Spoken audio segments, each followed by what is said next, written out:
Chapter 3. Some unusual goings on. The next few days passed uneventfully. I was very bored.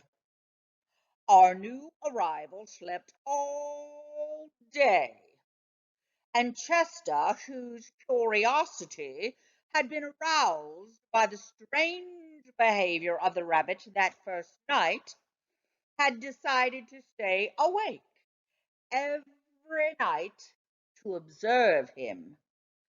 Therefore, he too spent most of his days sleeping. So I had no one to talk to. The evenings weren't much better. Toby and Pete, who used to play with me as soon as they got home from school, now ran immediately to that silly rabbit's cage to play with him. Or at least they'd try. Bunnicula did not make the most energetic playmate. It took him quite a while to wake up each night, and then, when he did awaken, he didn't do much except hop around the living room. He didn't play catch. He didn't fetch. He didn't roll over to get his tummy rubbed. I couldn't understand why they played with him at all. I expect it was because he was new and different.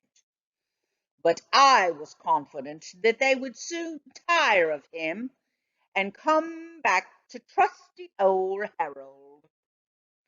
Finally, on the morning of the fourth day, I caught Chester bleary-eyed over the water dish. He grumbled at me in a most unpleasant manner. You know, Chester, you were never exactly charming in the morning, but lately you've become downright grumpy. Chester growled in response. What are you doing this for anyway? What are you looking for? He's just a cute little bunny. Cute little bunny? Chester was amazed at my character analysis. That's what you think. He's a danger to this household and everyone in it. Oh, Chester, I said, with an indulgent smile, I think your reading has gone to your head. It's just because I do read that I know what I'm talking about. Well, what are you talking about? I still don't understand. I'm not sure yet, but I know there's something funny about that rabbit. That's why I have to keep alert. But look at you, you're exhausted. You sleep all the time. How can you call that alert? I'm awake when it's important. He sleeps all day, so I sleep all day. So, just what have you seen since that first night that makes you uneasy? Well, said Chester, that is. At this point, Chester started to bathe his tail, which is a cat's way of changing a subject he finds uncomfortable. He then stumbled sleepily into the living room. So, I asked again, following him, what have you seen? Nothing, he snapped, and proceeded to curl up on his chair to go to sleep.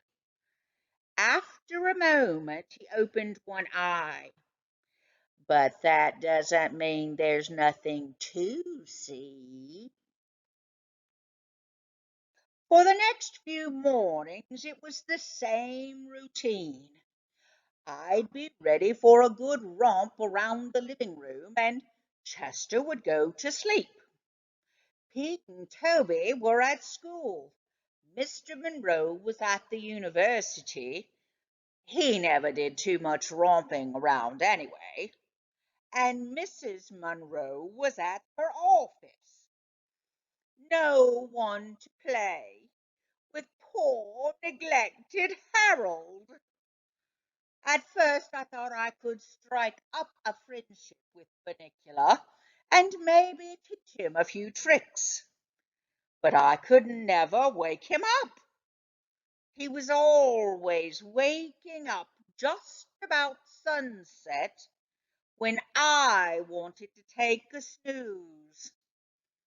A rabbit, I concluded, is cute to look at, but is generally useless, especially as a companion to dogs.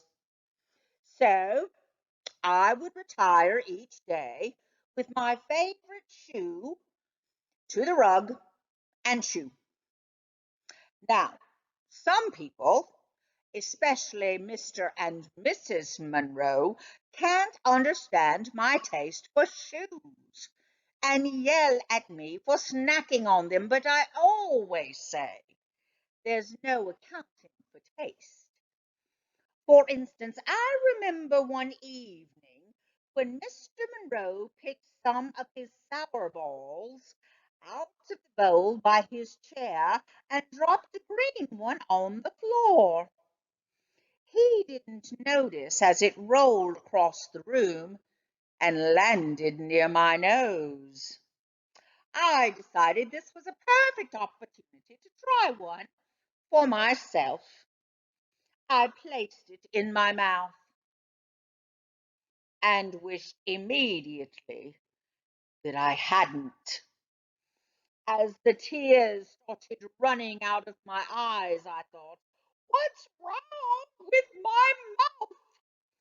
It's turning inside out. Mr. Monroe immediately noticed that something had happened. What's the matter, Harold? Are you looking for someone to kiss? Help! Help! I wanted to cry, but all that came out was an ooh sound. I oohed for days. So, how can anyone who likes green sour balls criticize me for preferring a nice penny loafer or a bedroom slipper? Back to the matter at hand. One morning, Chester had news. That bunny, he whispered to me across our food bowls, got out of his cage last night. Don't be ridiculous, I said. How could he break through that wire? Look how little he is. That's just it. He didn't break through any wire. He got out of his cage without breaking anything or opening any doors. I looked puzzled, so Chester told me the following story. Now, Harold, he said, I don't want you thinking I'm not a good watch cat. But after a few hours last night, I grew curious about the time. I went into the hallway, and you know the new clock they've got? The big one that goes all the way to the ceiling. Well, see, it has this thing in the middle called a pendulum. At first, I figured I would just leave it alone. It looked like that spool they tied on a string and hung from the doorknob for me to play with when I was a kitten. Every time I hit that silly spool with my paw, it would swing back and hit me on the nose. I hated that toy. So naturally, when I saw this one, I decided not to have anything to do with it. I checked the time. It was midnight. I was all set to go back to the living room when something stopped me. Curiosity, I ventured. I suppose you could call it that. I prefer to think of it as the challenge of the unknown. I put one paw over my nose and reached out with the other one and gave it one good smack. I darn near broke my arm. It's still tender. See how swollen it is. He showed me his little paw. I couldn't see anything wrong, but I knew better than to argue with him. Oh, yes, I said. That looks terrible. You must have suffered awfully. You'd better go easy today. He limped dramatically just for effect to display his new handicap and continued. I couldn't even get to the pendulum. Somebody had put glass in front of it, and I was pretty mad. I was all set to go back, but at the same time, I couldn't help watching the thing move back and forth, back and forth, back and forth. It was so easy to watch. And before I knew what happened, I was waking up. You fell asleep? I asked incredulously. I couldn't help it, but I didn't even know it had happened. But I looked up at the face of the clock and it was 12:45. I'd been gone 45 minutes. I ran back into the living room, looked at Bunnicula's cage, and it was empty. I couldn't imagine where he was. Then I noticed a light coming from under the kitchen door. I went into a crouch, stalking the light, when click, I heard the refrigerator door close and the light went out. It must have been Mr. Monroe having his midnight snack, I suggested.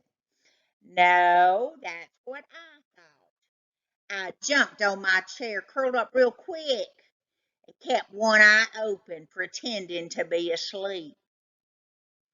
Slowly the door to the kitchen squeaked open.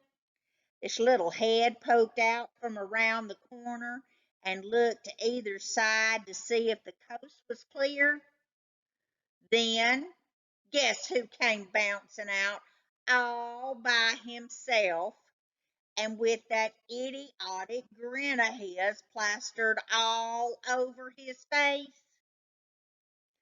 Well, I guess it wasn't Mr. Monroe, I said. Not unless he wears bunny pajamas and gets very tiny at night. Bunnicula, huh? You got it. Unfortunately, I hadn't positioned myself so that I could see him get back into the cage. And I didn't want to let him know that I had seen anything. So I had to stay put. I still don't know how he got out or back in. At this point, Mr. Monroe came downstairs to make breakfast. I wondered if Chester hadn't dreamed the whole thing. He did admit he'd fallen asleep, and as I've said, he has quite an imagination. But I was game. After all, there hadn't been any excitement in this place for days. Chester and I took our positions under the kitchen table. We didn't have long to wait. Holy cow! Mr. Monroe yelped as he opened the refrigerator door. He took this funny-looking white thing out of the fridge and held it at arm's length. Peter, come down here. What is it? I whispered. Beats me, Chester answered. It looks like a white tomato.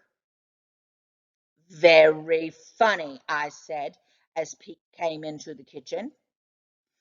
Peter, have you been playing with your chemistry set in here? No, Dad, why?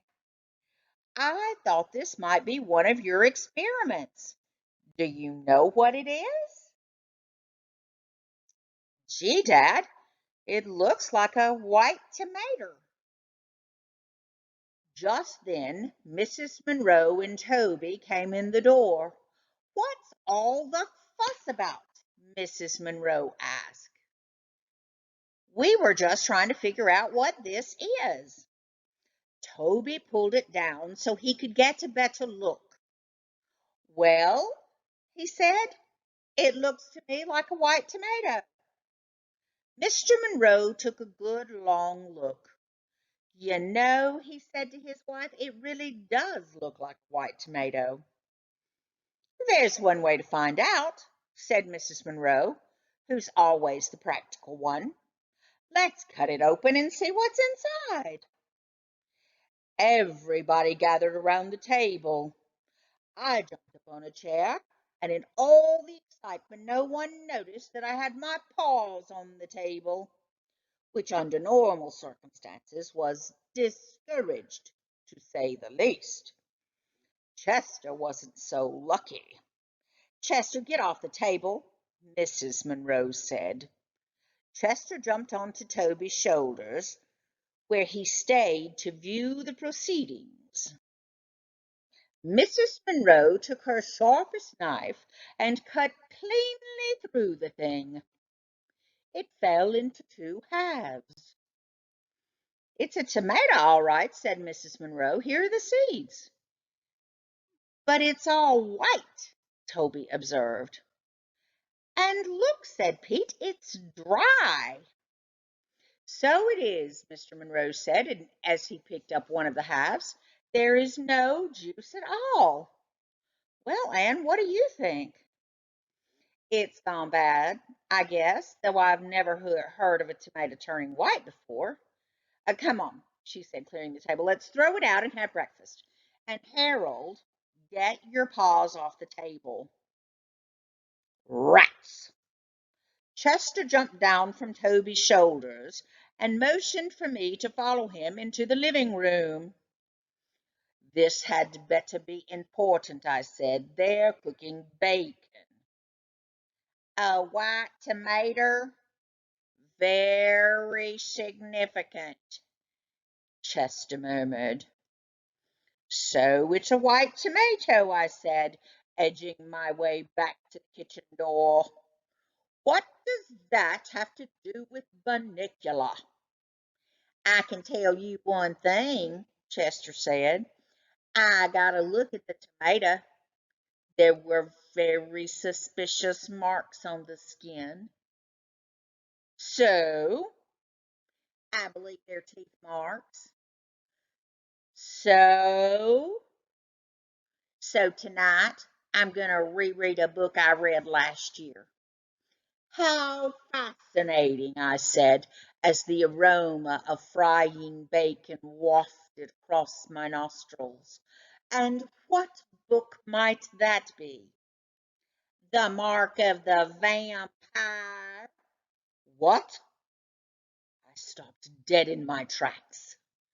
Meet me tonight after the others have gone to sleep. You'd better take a nap today so you can stay awake. Chester closed his eyes.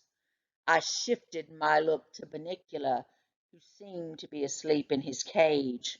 A tiny smile sat upon his lips. A happy dream? I wondered, or something else? My reverie was broken by the sound of crunching bacon. I was in the kitchen in a flash.